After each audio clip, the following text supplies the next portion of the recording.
Halo, selamat datang di podcast Thanks Printil. Ketemu lagi dengan saya Ira Kania dari Bubu Ikan. Apa kabar semuanya? Semoga semuanya selalu dalam keadaan sehat dan baik-baik saja. Semoga masih tetap semangat ya. Di hari ini ada catatan belajar Bubu ya, cabai Bubu. Ada catatan apakah hari ini? Seperti janji saya minggu lalu, saya mau cerita-cerita sedikit tentang Go Digital ya. Apa sih Go Digital? Ya, semua orang udah gak asing lah ya.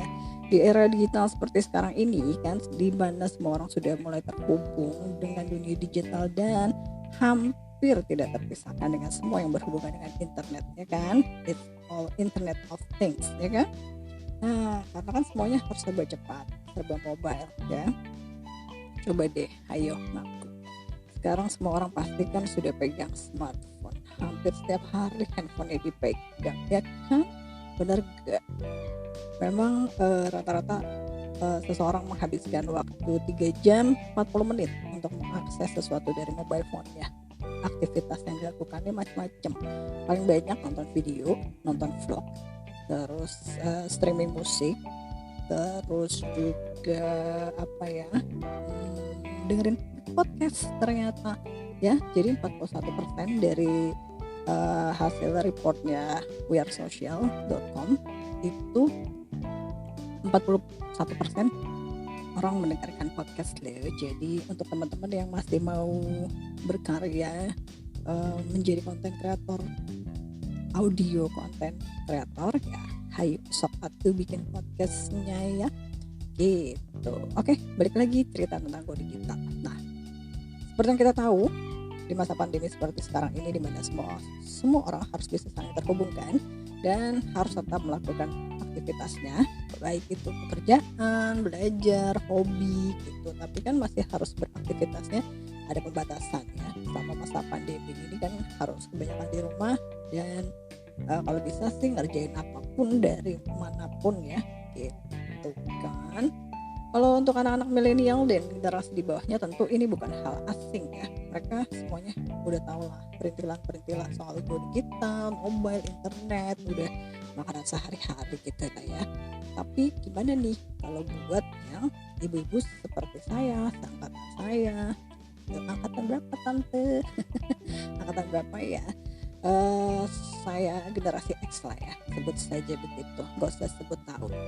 Nah, untuk anak-anak untuk teman-teman yang seusia saya gini kan, generasi X ini nggak semuanya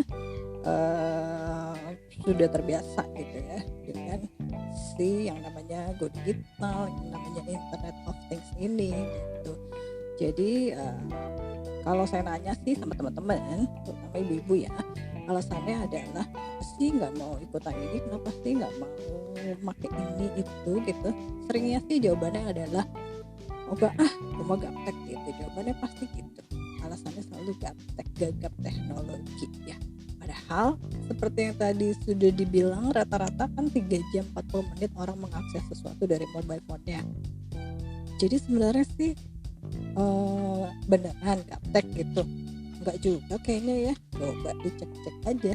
Kalau saya sendiri sih masih 50-50 lah, nggak terlalu gaptek tapi jagoan banget juga enggak, biasa-biasa aja, masih 50-50 ya. Masih sering call a friend kalau ada apa-apa ya.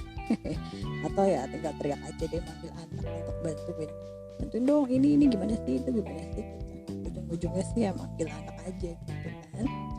Nah, terus kalau teman-teman sebenarnya yang suka punya alasan gaptek, gue mau go digital apa sih liur gitu ya, padahal sebenarnya iya gaptek enggak juga deh. Coba deh dicek, coba kita cek ya. Kalau misalnya kita cek dulu deh apa kita dimasuk kategori gaptek atau enggak ya. Nih, kalau teman-teman tahu, teman-teman semua pasti sudah punya sosial media ya kan, mulai dari yang coba dari zaman dulu zaman Friendster ya, terus zaman apalah ya pokoknya semua sosial media itu pernah punya gitu. Nah, kalau teman-teman tahu, sosial media itu bukan cuma untuk update status atau nge-tag foto doang, tapi bisa dipakai untuk hal lain yang lebih bermanfaat untuk usaha atau untuk mau jadi konten kreator ya. Artinya sebenarnya teman-teman gak gaptek amat gitu. Terus kalau tiba-tiba teman-teman suka kesel kalau internet mati, down, metong, lemot, langsung resah dan gelisah, galau, merana dan bingung, pusing 7 keliling karena nggak bisa kerja, nggak bisa belajar, nggak bisa nyari ide, nggak bisa upload apa, upload itu, nggak bisa jualan. Nah itu artinya sebenarnya kita teman-teman juga nggak terlalu gaptek gitu, karena sudah mulai nggak mati gaya kalau nggak ada internet gitu ya. Nah terus kalau teman-teman juga bisa punya teman baru dari dunia online, misalnya dari sosial media grup atau dari chatting grup, atau bisa punya teman-teman dari komunitas-komunitas dan bergabung di komunitas secara online gitu. Nah, artinya juga sama, nggak gaptek amat gitu ya. Nah, emang bisa punya kenalan dari online gitu ya, bukan kenalan yang cari jodoh ya, tapi itu nggak apa-apa juga sih untuk yang jomblo. Ya artinya kalau misalnya bisa bergabung di grup secara online berarti nggak gaptek gitu ya. Terus kalau misalnya tiap hari kita buka sosmed, cari ide atau berkreasi, atau kita bikin sesuatu pakai aplikasi tertentu, baik itu secara online atau kita harus mendownload dan kita bikin sesuatu yang bisa kita pakai untuk bisnis, bisa untuk usaha ya, atau untuk apapun deh, pokoknya kita punya aplikasi yang kita pakai untuk memudahkan kehidupan kita di era digital ini. Nah itu artinya juga nggak gaptek loh gitu kan, karena kan misalnya pesan makanan online atau pesan transportasi online sudah bisa, cara pakainya udah tahu ya, berarti mah nggak gaptek amat juga ibu gitu ya. Ibu ya, rata-rata soalnya ibu-ibu sih yang suka ngaku gaptek, kalau bapak-bapak sih kayaknya enggak ya. Tapi nggak tahu deh, ada juga sih bapak-bapak yang suka ngaku gaptek. Nah siapapun itulah pokoknya, artinya kan kalau misalnya udah biasa dengan aktivitas semua itu, sebenarnya kita tidak terlalu masuk kategori yang gagap teknologi ya kan, gitu enggak. Nah, terus kalau apalagi ya, contohnya kalau bukti bahwa kita tuh sebenarnya bukan masuk kategori gaptek, kalau kita udah terbiasa baca buku secara online misalnya ya, pakai ebook, atau kita ikutan webinar, atau kita ikutan kelas online, atau kita ikutan workshop secara online, atau kita dengar ceramah secara online ya, pokoknya semuanya sudah bisa dilakukan lewat smartphone atau lewat buka internet gitulah ya. Nah jadi atau pakai aplikasi tertentu gitu. Nah kalau udah bisa, udah tahu ya, gak gaptek kita. Masih bisa gitu, nggak terlalu gagap-gagap banget gitu. Dan satu lagi yang penting juga, kalau kita sudah tahu tidak sembarangan memforward pesan gitu ya, selalu double check dulu kalau udah pesan, dicek linknya, terus dicek apakah ini pesannya dari sumber yang benar apa enggak gitu. Nah itu artinya kita sudah cukup lah ya melek digital yang bisa menggunakan menggunakan semua internet atau semua yang berhubungan dengan dunia digital ini, bukan hanya soal perkembangan teknologinya, tapi atau bukan cuma eksis di sosial media, tapi kita sudah bisa menggunakan fungsinya dengan baik dan bijak gitu katanya ya. Jadi udah melek sebenarnya, udah nggak gagap lagi sebenarnya kalau hal-hal yang tadi saya ceritakan itu sebenarnya kita udah sehari-hari kayak gitu lah gitu ya kan. Nah kalau dari jumlah pengguna internet itu di Indonesia udah banyak banget tuh ya. Di tahun 2020 itu dari survei Asosiasi Pengguna Jasa Internet di Indonesia, jumlahnya ada 196,7 juta. Banyak sekali. Jadi emang udah makanan sehari-hari sebenarnya sekarang ya. Gitu loh. Termasuk kalau pakai chat itu sebenarnya juga sudah, pakai chat aja orang sebenarnya udah beraktivitas ini ya.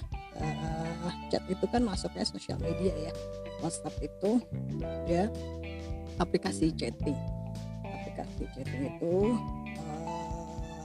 orang banyak digunakan ya. Sekarang siapa sih chatting gitu ya. Terus dari chatting itu kan biasanya kadang-kadang suka ada kiriman berupa link, foto, video atau apa yang nyambungnya juga pasti ke YouTube misalnya atau kemana gitu. Nah jadi sebenarnya kalau dari yang tadi saya ceritakan itu sebenarnya kita nggak gaptek banget loh, pasti sebenarnya udah tahu gitu lah ya, udah bisa. Makanya ayo atau kita belajar gitu ya segala macam yang berhubungan dengan duku digital ini gitu supaya nggak kalah sama anak-anak muda ya kan. Terus ada info apa lagi ya? Sekilas info waktu tanggal 18 November kemarin itu kan ada acara Google for ID ya, G for ID 2020 ya. Kalau tahun lalu di acara Google for ID-nya itu ada satu acara khusus offline, jadi ada bikin acara Taman Ria Google itu. Nah undangan-undangan yang datang bisa melihat berbagai program-program dan aplikasi baru lewat wahana dan rumah bantu yang ada di acara itu gitu. Nah itu sih waktu tahun 2019, tapi ya jadi kita bisa tahu macam-macam program-program baru dari Simbah Google ini. Ada YouTube Premium, ada YouTube Musik, ada launchingnya aplikasi Kormo Job untuk mencari pekerjaan, dan ada macam-macam deh ya info-info tentang Google Maps, Google Assistant, Google Search, ada Google Shopping, dan juga tentunya untuk pelatihan-pelatihan dan aplikasi dan pelatihan untuk Google for Business gitu ya. Nah untuk yang tahun ini sayang sekali karena ada pandemi jadi nggak ada kegiatan, jadi semua kegiatannya dilakukan secara online, cuma lihat video aja dari YouTube ya. Nah, seperti tadi saya bilang itu ada poin-poin yang bisa dicatat adalah yang bisa dicatat itu adalah kalau dari pidatonya Mr. Presiden dikatakan bahwa akan dibutuhkan 9 juta talenta digital sampai tahun 2035, dan tentunya dibutuhkan pengembangan SDM di dunia IT. Nah, sementara kalau dari Google Indonesia sendiri tetap mendukung dan meningkatkan program-programnya dan aplikasinya untuk berbagai pihak. Jadi misalnya ya Google for Education, Google for Media, Google for Business juga gitu. Untuk yang Google for Business ini sekarang masih banyak pelatihannya masih tetap ada ya. Untuk yang pelatihan UMKM itu ada di Gapro Digital, dan untuk yang wanita-wanita pengusaha wanita bisa bergabung di womanwill.com ya. Di situ ada info pelatihannya, selalu ada setiap minggu gitu, siapa tahu mau ikutan sok mangga atau. Terus yang lainnya adalah ada satu yang baru juga nih dari Google, pengembangan dari aplikasi Kormo Jobs-nya itu sekarang sudah ada tambahan info atau pekerjaan remote ya, pekerjaan yang bisa dilakukan di rumah. Jadi enak nih untuk freelancer ya, bisa cari info-info pekerjaan di Kormo Jobs dari Google. Terus ada fitur tambahan juga wawancara online dan pelatihan online dengan modul berbasis AI atau AI ya untuk latihan bahasa Inggris. Terus apalagi masih banyak lagi sih infonya, dicek aja di situ ya, di websitenya ya. Itu deh. Terus ada apa lagi ya infonya? Sekilas infonya itu aja deh hari ini. Nanti saya mau cerita-cerita yang lain lagi sih tentang apapun lah pokoknya. Di catatan belajar bubu ini memang khusus podcastnya saya persembahkan sebagai catatan belajar, cerita-cerita sekilas info, fun fact atau info dari acara yang saya ikutin atau saya hadiri, dan pokoknya mah berbagi info lah sedikit-sedikit ya, sebagai catatan juga untuk saya sendiri supaya apa yang saya pelajari atau yang apa saya ikutin tidak lupa gitu ya, gitu deh. Baik-baik. Oke, kalau gitu cukup sekian dan terima kasih dulu aja ya untuk catatan belajar buku hari ini ya. Jangan pernah berhenti belajar. Belajar tidak pernah kenal umur. Belajar bisa kapan saja, dari siapa saja, di mana saja ya kan. So, baiklah saya pamit mundur. Irakan ya dari Bubu Ikan. Sampai ketemu lagi minggu depan. Stay happy, stay healthy, fun learning, have fun learning and be creative everywhere. Tuh kan sampai lupa sama tagline-nya sendiri ya. Have fun learning and be creative everywhere. Sampai jumpa, bye bye.